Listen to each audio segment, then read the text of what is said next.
South ఇండియాలోనే అతి తక్కువ ధరలకే నాణ్యమైన రత్నాలని అందించే ఏకైక సంస్థ 6 JVR.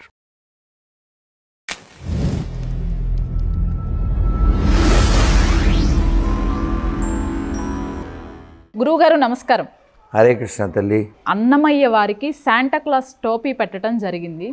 హిందూ వ్యవస్థలు అన్నీ కలిసి కూడా వెళ్ళి ధర్నా చేస్తుంటే పోలీసులు వెంటనే విరమింపజేశారు. 24 అవర్స్లో అతను ఎవరో కనిపెట్టి అతన్ని అరెస్ట్ చేస్తామని. అసలు ఏం జరిగింది? అన్నమయ్య గారికి శాంటాక్లాస్ టోపీ పెట్టడం ఇది అది కాదు ధరా తల్లి. మేము పోయిన 4వ తారీఖు 20 రోజుల క్రితం తిరుమల తిరుపతి దేవస్థానం బోర్డు మెంబర్ అయిన భానుప్రకాష్ రెడ్డి గారు, మేము అంతా అక్కడ బంగ్లాదేశ్ హిందువుల కోసం, చిన్నమయ్య కృష్ణదాస్ గారి కోసం పెద్ద ర్యాలీ చేయడం జరిగింది. అట్టే అన్నమయ్య మీదుగానే వెళ్ళాము మేము వినతిపత్రం అది ఇవ్వడానికి. సో అసలు ఇలా ఎందుకు జరుగుతుంది అంటే, ఎవరి మస్తిష్కాలలో ఈ ఎడారి మతాలు ప్రవేశిస్తాయో వాళ్ళు సహజంగా ఇలా దిగజారుతారు. మీరు చరిత్ర చూడండి, ఎప్పుడో పాదొద్దు, మొన్న చాలా దూరం వెళ్ళొద్దు. ముత్యాలమ్మ గుడిని ఎవరు ధ్వంసం చేశారు, అమ్మవారిని కాలుతో ఎవరు తన్నారు, వాళ్ళకి అది ఎవరు ఎక్కిచ్చారు, బంగ్లాదేశ్ని ఎవరు పుట్టించారు, పాకిస్తాన్ని ఎవరు పుట్టించారు, పాత బస్తీలను ఎవరు పుట్టించారు, ఆఫ్ఘనిస్తాన్ని ఎవరు పుట్టించారు, ఆఫ్ఘనిస్తాన్లో బుద్ధుడి విగ్రహాన్ని మాకు ఇచ్చేరా బాబు అన్నా కూడా ఇవ్వకుండా డిటోనేటర్లు పెట్టి బాంబులతో పేల్చేసిన పైశాచికత్వం ఎవరిది? Same applicable to this guerrillas. కానీ ఒక చిన్న తేడా ఏమిటంటే, వేరే చోట నుంచి వేరే మతస్థులు వచ్చి మన దేశాన్ని నాశనం చేయడం 1000 ఏళ్ళు పైన బడి జరుగుతుంది. దోచుకోవడం, ధ్వంసం చేయడం, నాశనం చేయడం అది పెద్ద ఇష్యూ కాదు. ఎందుకంటే వాళ్ళ జాతి అందుకే పుట్టింది, దే ఆర్ గోయింగ్ ఆన్. కానీ ఇక్కడ ఉన్న వాళ్ళని అలా తయారు చేయడం, వీడేదో అక్కడ సంబంధించిన వాడు అనుకోవడం. ఉదాహరణకి ఇవాళ ఏంటి విశేషం? ఈరోజు క్రిస్మస్. ఎవడు చెప్పాడు? అసలు దరిద్రం, అది మనకు సంబంధం లేదు. వాళ్ళ విశేషం ఏంటి? M పుట్టినరోజు. మనం R తెలుసు, మనకి M తెలియదు. ఓ మగాడు, ఓ ధీరుడు, ఇంకో ధీరుడు పుట్టినరోజు ఇవాళ. ఓ చవట నువ్వు చెప్పిన కిస్మిస్ ఒక దద్దమ్మ పుట్టినరోజు కాదు. అదైందా? వాడు ఎవడో పుట్టాడు తెలడం. వాడు పుట్టిన ప్లేస్ బెత్లహేంలో ఇల్లే, ఇవాళ ఏం కిస్మిస్ లేదు. ఓకే, సరే ఆ దరిద్రం పక్కన పెడదాం. ఆ ధీరులు ఎవరో చెప్తాను, తర్వాత మనం ఈ తిరుపతి విషయం మాట్లాడదాం. ఆ ధీరులు ఎవరంటే మదన మోహన మాలవ్య. ఎవరైనా కాశీ బెనారస్ హిందూ విశ్వవిద్యాలయం కట్టించిన ఆయన. అది కట్టించేటప్పుడు వారు డొనేషన్స్ కోసం చాలామందిని అడిగారు. కాశీ వెళ్ళినప్పుడు వెళ్ళండి, మేము వెళ్ళాం. వారు ఇక్కడికి వచ్చారు, హైదరాబాద్ నవాబు దగ్గరికి. సో సహజంగానే మనకు వ్యతిరేకం కదా. క్రైస్తవ ఇస్లాం అనేది హిందుత్వాన్ని పక్కా వ్యతిరేకం. ఎవడైనా అందరూ బయ్యాలే ఒకటి అన్నాడంటే వాడు కుయ్యగాడు, వాడి మెదడులో గొయ్యి ఉంది, మెదడు లేదని అర్థం. పచ్చి అబద్ధం. మీకు చాలాసార్లు చెప్పాను, గంగా జమున తెహజీబ్ పచ్చి అబద్ధం. గంగా హిందువులదే, యమున హిందువులదే. సో ఈ రెండు మతాలు గంగా యమునలాగా జోకులు వేయకూడదు. అలా జోకులు ఎత్తి చెప్పండి ఎవడైనా, పాత బస్తీలో మన నగర సంకీర్తన చేద్దాం, ప్రతి చర్చిలో మసీదులో హోమం చేద్దాం. ఇది జరగని పనులు.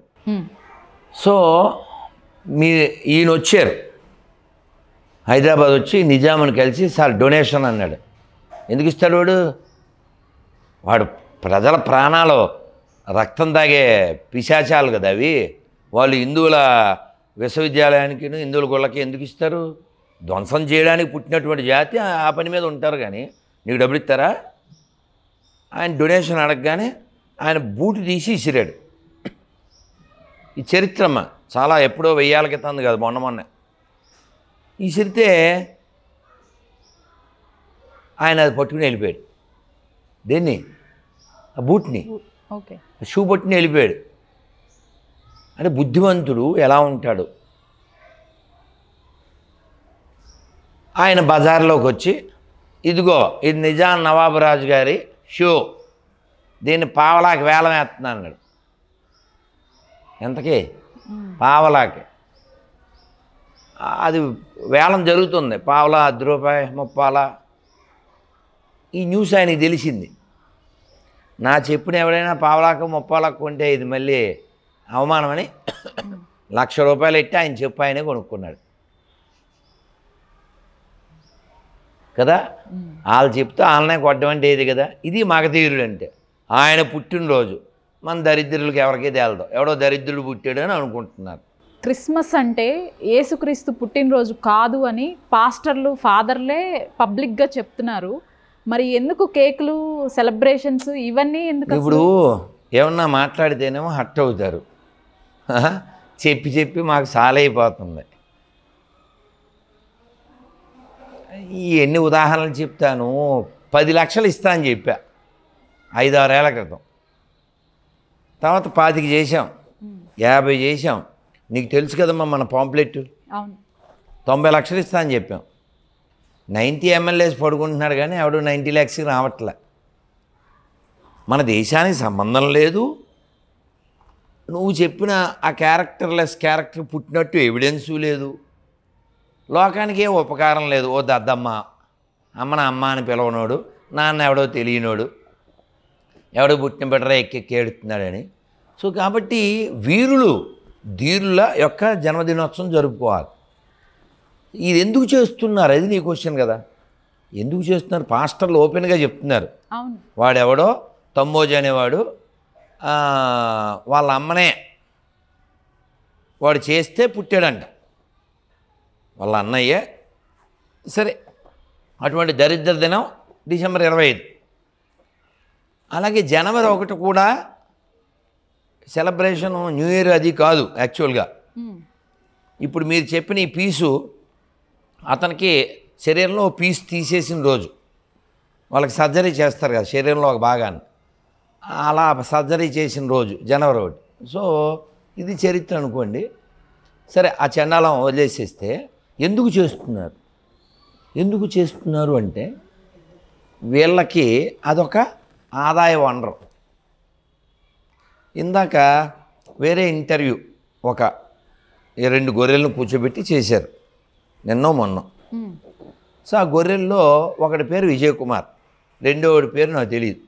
విజయ్ కుమార్ వాళ్ళ నాన్న పేరు సుబ్బారావు, వాళ్ళ తాత పేరు వీరరాఘవులు. ఈ గొర్రెలు ఇద్దరిని ఇంటర్వ్యూ చేశాయని అడిగాడు. ఏమని? సార్ మీరు ఒక 50 రోజులు తినలేదు, మీకు 50 రోజులు తినలేదు, హెలికాప్టర్లో తిరుమల తిరుపతి దేవస్థానం వాళ్ళు వేడివేడిగా మీకు పులిహార, దద్దోజనం, ప్రసాదం తెచ్చిచ్చారు, మీరు తింటారా తినరా అన్నారు. అది విగ్రహాలకు పెట్టింది మేము తినాం, సావనాన్ని చేస్తాం అన్నాడు. ఇప్పుడు ఇవాళ మెర్రీ కిస్మిస్ చెప్పిన ఎదవలకి, మన ఎదవలకి, లేకపోతే ఆ పాసిపోయిన కేకులు తిన్న పోరంబోకులకి ఇది మంచి సమాధానం కదా. కాబట్టి నేనేమంటా అంటే బీ ప్రాక్టికల్, అబద్ధాలు ఆడకండి. క్రైస్తవ ఇస్లాం దేశానికి వ్యతిరేకం, ధర్మానికి వ్యతిరేకం, రాజ్యాంగానికి కూడా వ్యతిరేకం. ఎందుకని? మనం ఏం చెప్తున్నాం? ఇక్కడ శివుడు ఉన్నాడు మొక్కుతాం, అక్కడ అమ్మవారు ఉన్నారు మొక్కుతాం, ఇక్కడ రాముడు మొక్కుతాం, తులసమ్మకు మొక్కుతాం. వాళ్ళేమంటారంటే అసలు నువ్వు మొక్కేది తప్పు, మేము చెప్పిందే మొక్కు. రాజ్యాంగ వ్యతిరేకం కదా. సో ఇది ఎవరు ప్రశ్నించట్లేదు, ఎవరు కోర్టులో కేసు వేయట్లే. మనకి లాయర్లో కూడా ఎవరు సరైన వాళ్ళు లేరు, దురదృష్టం. ఇలాంటివి జరగకూడదంటే హిందువులు మేలుకోవాలి.